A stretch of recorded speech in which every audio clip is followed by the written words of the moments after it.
Hey everybody, today we're going to do a short segment. Now it's not about the Model 3 and I apologize for that, so if you don't want to watch this video clip, go ahead and skip. But today I just want to talk about my LEGO collection because every so often I get comments in the YouTube video asking about my LEGO stuff and whether I've designed these or stuff. So I thought, you know what, I'll indulge you and talk to you about my LEGO collection. So anyway, here we go. So these LEGO kits that you see behind me when I do my videos are called the LEGO Creator Modular series, and they're different sets and they actually click together and you can put them in whatever order that you want.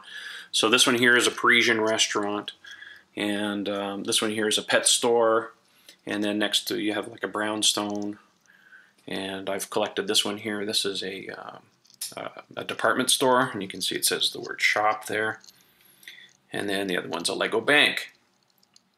Now what's unique about these sets is they're removable, so each one of these has a different floor. Now I'll very carefully kind of lift this off. There we go. And you'll be able to see inside, hopefully, that it's like a little apartment in there. And this one has 3 floors, so there's a base floor, which is the restaurant. Here, I'll put this one down here and you can see the inside. And if I open this, you can see it's a little art studio. So you can see this one here's a little art studio inside, little door. So each one of these has a different floor and something different going on inside of them. Now what's interesting about these kits is that the LEGO company introduces a new modular every year on January 1st. I started collecting these about 4 years ago. And the reason is to me, these are works of art. And you'll notice that I don't craggle these. Now, if you don't know what craggle means, watch the LEGO video. Really, it means I don't crazy glue my stuff together. I'm a purist. I like to leave them, each one of the parts is removable. Because to me, these are a little bit of an investment because they don't keep these kits around forever. And eventually what happens is that they'll discontinue a kit. And when they discontinue a kit, their value practically doubles overnight. So for me, this is a little bit of investment. I see them as works of art. My wife and I don't collect paintings. I have a couple of paintings that my mother did. But other than that, we just have photographs inside the house. So for me, these are, they're artistic in value. And I have one more of these kits that I have in storage, and I have not put it together. I bought it about 1.5 years ago, and I just haven't gotten around to building it yet, basically because my wife is getting upset here because I'm taking up the shelf space as I go. But I've solved that problem. Well, here's my solution. I'm in my office downstairs, and I just bought a big shelf, and I have something special that I want to put up there. And in my little office, and up here, I have a couple more. Well, three sets to be exact here. Let's just kind of zoom in a little bit. So I also collect some very important kits. These are the Technic Sets. So that one there is like a semi-truck with steerable wheels, and it has like a crane on the back. And then I have the big crane. And this one's really cool. It's like a loader or a front hoe or whatever you call one of those things. Completely remote controlled. There's the remotes.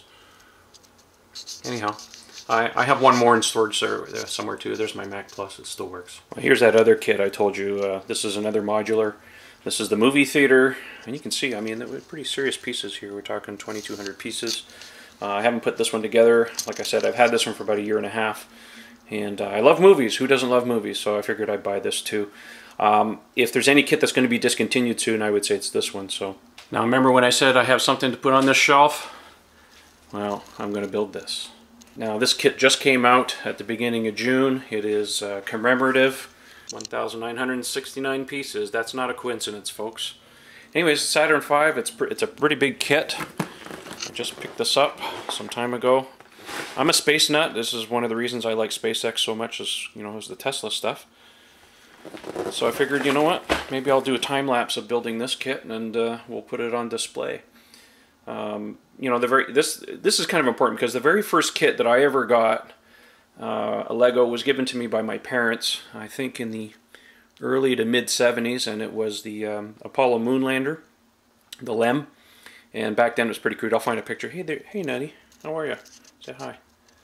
Anyway, it was pretty crude back in the day, and I figured, you know what, I like space stuff, so. But the building techniques of this is completely different compared to everything else, so All right, we're gonna do the time lapse here and see how this works out. I have no idea how this is gonna work, but I thought I'd try it. So let's get building.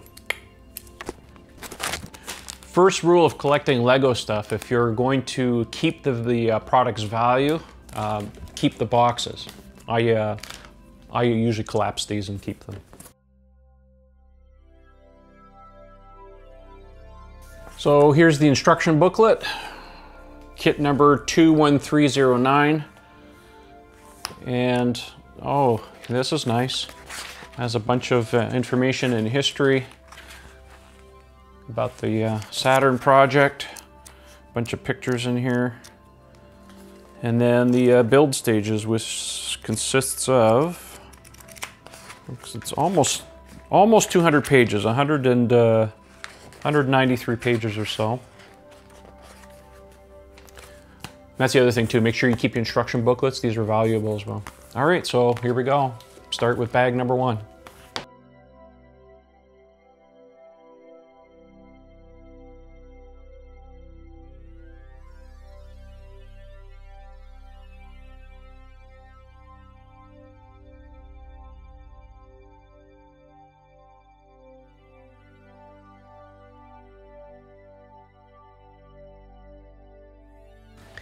Now, if you haven't built a modern Lego kit, something along these fashions in quite some time, you'll be surprised at the non-standard building techniques. I mean, take a look at some of the stuff that they're doing here. I mean, things are like on a half point, and the studs are facing out sideways. Kudos to the Lego designers for coming up with some of this stuff. I mean, it constantly fascinates me with the amount of building techniques that they're able to come up with some of these kits.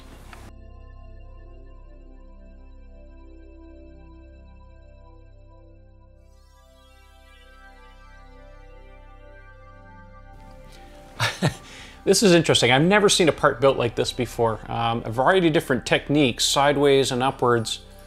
Hopefully that focuses. There you go. Of being able to get off-center clips. I mean, look at that. I mean, a whole bunch of different techniques used there to be able to get a part like this to come together. It's amazing. Just amazing.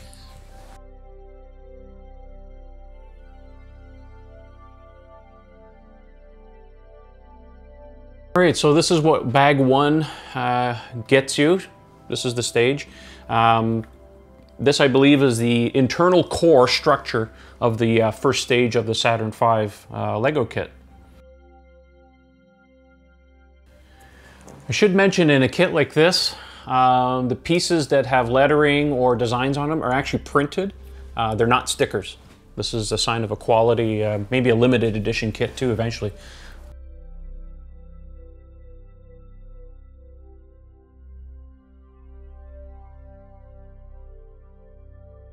There's a completed side panel. Now I just need to build 3 more.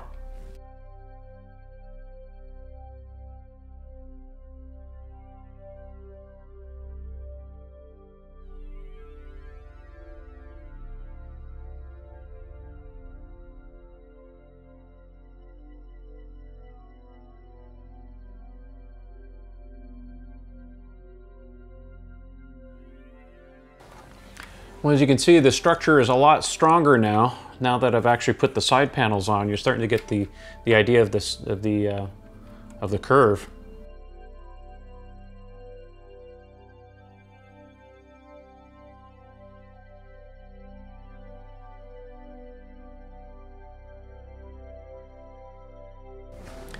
In case you haven't noticed it yet, because of the cylindrical nature of the kit, that you're building a lot of panels and it's all repetitious because you're building 4 of everything. So once you get the first one built, the other ones fall together pretty quickly. So I don't expect this kit to take too much longer to actually build once you get into the habit. So.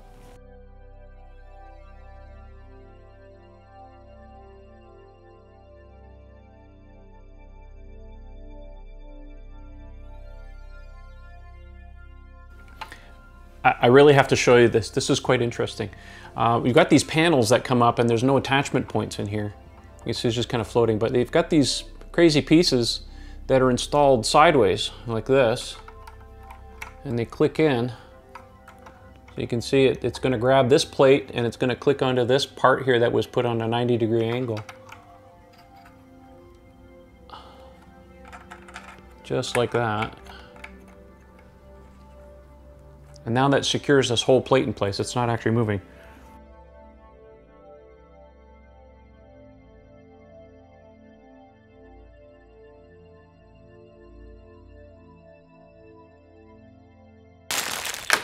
Bag number 4.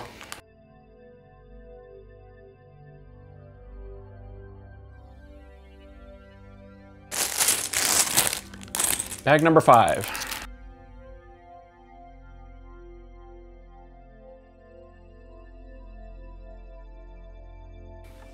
Now, remember earlier when I showed you that really funky part with the yellow pieces with the little clips all on different angles and corners? Well, it sits actually right inside here, and you build a lot of these little parts here, which are representative of the corrugated parts on the side of the Saturn V. And they've got these little clips, and they click inside. So you just basically kind of put them in there like that. Whoop. I get this right. And they're held in there. So it's a sideways piece. This is very clever how they've done this. Here's another one. There we go. And this just fills all the gaps, all the holes.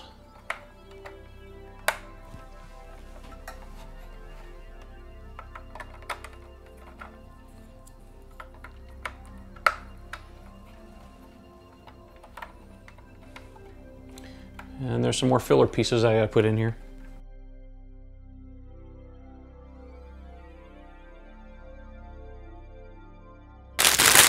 Bag number 6.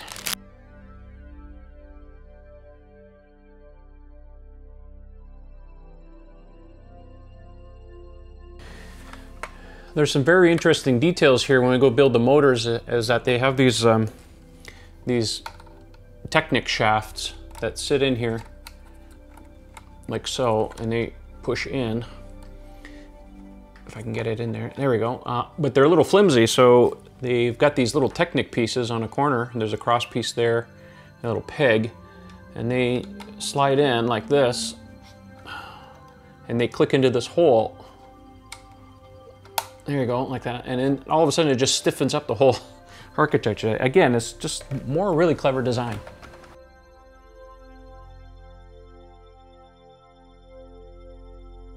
Another example of very interesting usage of parts.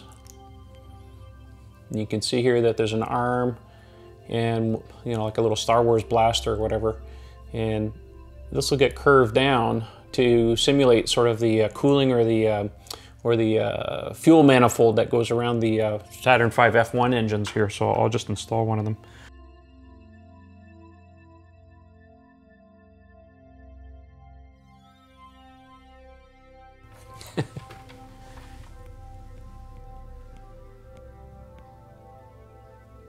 It's really well done.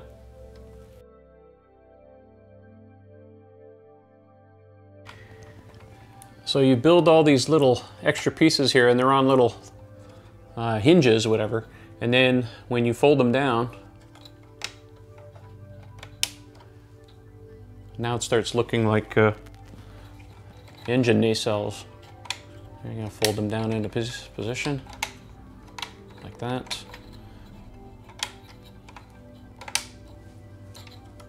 Gotta straighten these out a little bit.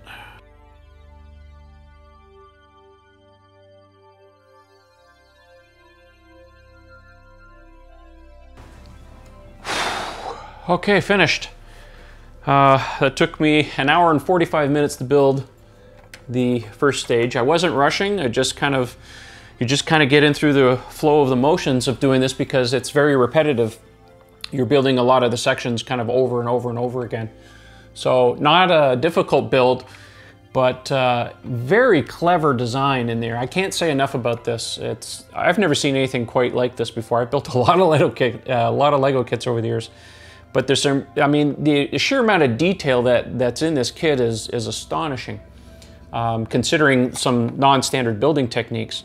And you know, really hats off to the LEGO designers who came up with this, because they've got some very interesting parts that they've done on here. And I can't imagine how many times they've probably built this thing and torn it apart and started all over again. So anyway, hats off to those guys, really incredible. So now I got to start on stage 2, and then I still got to do stage 3 and all the other stuff. So, but I need to take a break.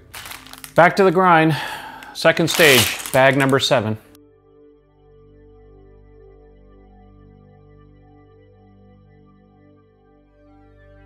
Even more cleverness here. Now, if, you know, we're building the second stage. This is the inner core. And again, I had to build a bunch of these little strange little, focus, come on, little bits like this. And the way they go on is you've got these flat sections in here, and this little piece has a hole right there, and it's going to sit on top of these green pegs. So these pieces will sit like this. Like that, you can see, sits inside that peg. It's not connected anywhere here at the back. And again, this will be used in the midsection, just like I showed you on the first stage, to attach those midsection pieces. So it ends up looking like that.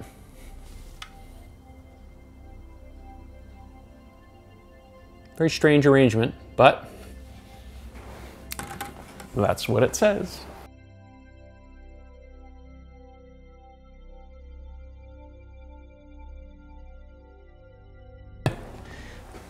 I had to make this really weird, on focus, really weird contraption, all these different angles and pieces. What's interesting is a lot of these pieces that you build in the kit are all color coded. They got all these different colors and stuff so you can follow along, because there's some complexity involved here.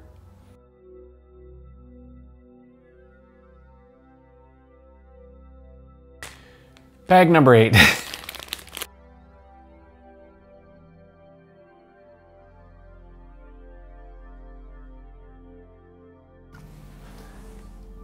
Here's some more printed parts for you.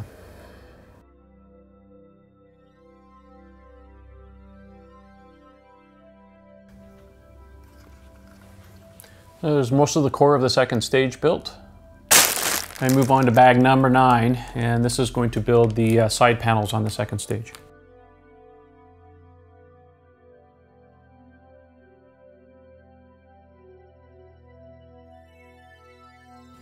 That's one of the side panels for the second stage. Lots and lots of white slopes. Anyhow, I gotta build 3 more like that.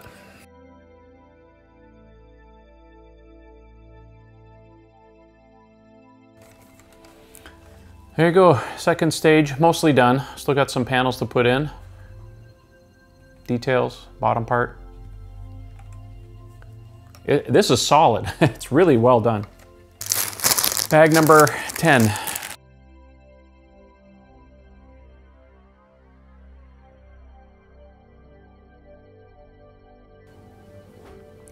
There's a bunch of little pieces you have to build. They're like this. And these are fillers for, I don't know if you can see inside, there's that little clip in there, and this little filler is going to go right inside there. If I can get it just right, it should click in. Ah, there we go. So it just fills that gap.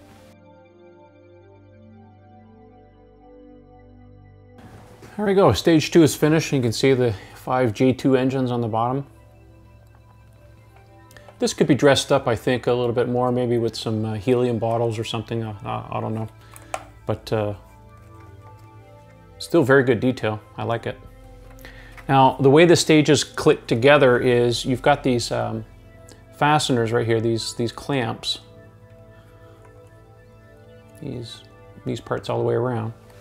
And inside the first stage, you've got the red grips, so the two kind of click together, and there's a void in here for the engine. So, whoop, my motor just fell off. Ah, there we go. I think click it in all the way. What's that I hear? Craggle? No, I don't use Craggle.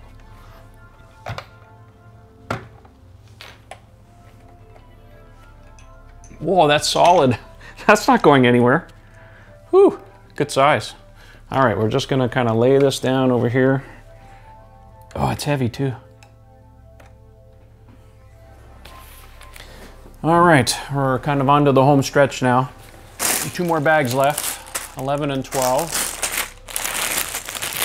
We're on to 11. All right, here's the completed 1, 2, 3rd stage, had to count that.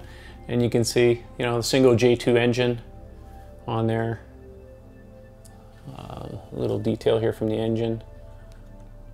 All smooth. Again, some more clamps on here. Oh. Again, the details on the 2nd stage show more clamps and stuff for clicking a lot of these parts in. So this piece just clicks in exactly in the same manner as the 1st stage. And it just clicks in, very positive. There you go. All right, this thing's getting big. Last bag, number 12.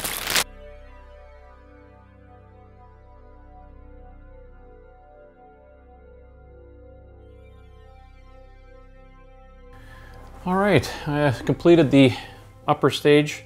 This is the service module. And you can see the capsule on the top, the escape tower. These are made with little faucets and stuff. It's quite cute. And the attitude thrusters are the typical little Lego flowers, and they're made in gray. Here are the beginnings of the base for the lunar module. You know, this has to be the most adorable part about the whole kit. Check out the LEM. Check that out.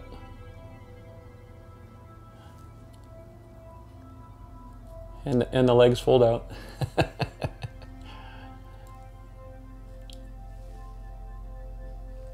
And the top piece does come off. It's a little tight. Come on. Right, so it separates off.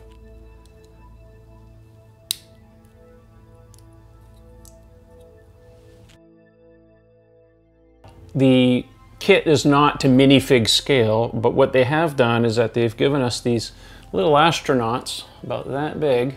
Well, I think they're trophies, the trophy scale. But when you put it beside the whole rocket, it's almost to scale. So they also give you a little diorama of the moon with 2 little guys there and an American flag. Look at that. Pretty awesome, huh? And they do give you one more diorama, and that is the space capsule after it's come through the atmosphere and splashdown. There you go. You can see the water. There's the inflation ring, and it's a printed part here. Okay, down to the home stretch.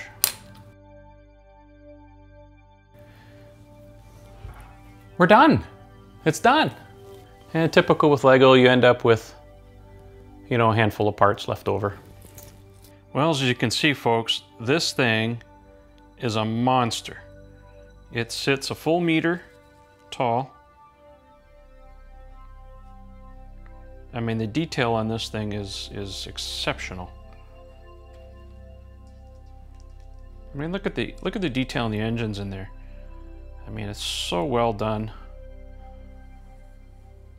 The construction is really, really interesting. I've done a lot of Lego stuff before, but I've never seen construction techniques like this done before. If you build one of these, you'll understand. Here's a really good shot of the LEM and the little minifigs. Not minifigs, they're nanofigs or whatever you want to call them.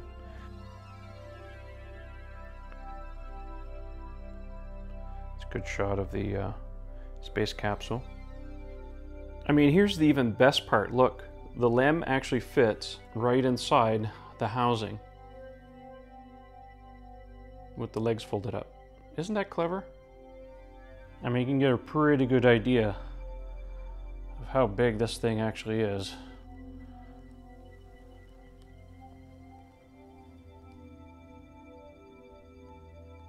Well, there she is, displayed exactly as intended, even including the blue girders. So if you've ever been to Florida, you'll see that this is how they have it displayed at the Kennedy Space Center. Anyhow, there you go. Highly recommend this kit. There's some really neat construction techniques. It took me about 3 hours to build. And anyways, I think based on the details and how this is done, I think this is going to be a classic kit eventually. So personally, I think it's a good investment. So anyway, that's it for now. I hope you enjoyed watching this video, and catch you on the next one.